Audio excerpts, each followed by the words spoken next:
Hostinger থেকে hosting কেনার জন্য আপনার আসলে কোনটি ব্যবহার করা উচিত, কুপন কোড নাকি রেফারেল লিঙ্ক? যেটাতে আপনি সবথেকে বেশি ছাড় পাবেন অবশ্যই আপনার সেটাই ব্যবহার করা উচিত।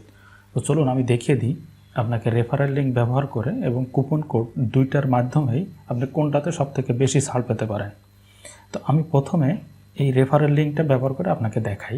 দেখেন, এটা হোস্টিঙ্গারের রিভিউ, আমার ডেসক্রিপশন বক্সে এই লিঙ্কটা দেওয়া আছে। এটা একটা রেফারেল লিঙ্ক, এখানে আপনি 20% ছাড় পাবেন। তো এটা দেখতে পাচ্ছেন, এই যে রেফারেল লিঙ্কে আমি চলে আসলাম। আপনাকে যে কোনো একটা প্ল্যান চুজ করতে হবে। এখানে আপনি দেখেন 20% রেফারেল ডিসকাউন্ট। ইনকগনিটোতে যাই, আমরা মোস্ট পপুলারে ঢুকলাম। আবার কুপন কোড দিলে আমাদের সুন্দরভাবে নিয়ে নেবে। কুপন কোডটা হচ্ছে আমার নামের সবগুলো বড় হাতের অক্ষর, অথবা আপনারা চাইলে অন্য যে কারোর কুপন কোড ব্যবহার করতে পারেন। অ্যাপ্লাইতে ক্লিক করবো। আমরা $172 আসছে আমাদের এখানে, 2200 টাকার মতো আমাদের সেভ হয়ে যাচ্ছে। হোস্টিঙ্গার নিয়ে এই ছিল আমার ভিডিও। আর হোস্টিঙ্গার থেকে কিভাবে আপনি সুবিধা পেতে পারেন অন্য অন্য সাইট থেকেও, এটা রিভিউ যদি দেখতে চান সেক্ষেত্রে আমার এই ভিডিওটা আপনারা ফলো করতে পারেন। এই ভিডিওটাতে A to Z দেখিয়েছে আপনি কেন হোস্টিঙ্গার ব্যবহার করবেন, হোস্টিঙ্গার কেন আপনার ব্যবহার করা উচিত অন্য অন্য সাইট থেকে।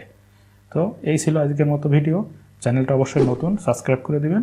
আসসালামু আলাইকুম।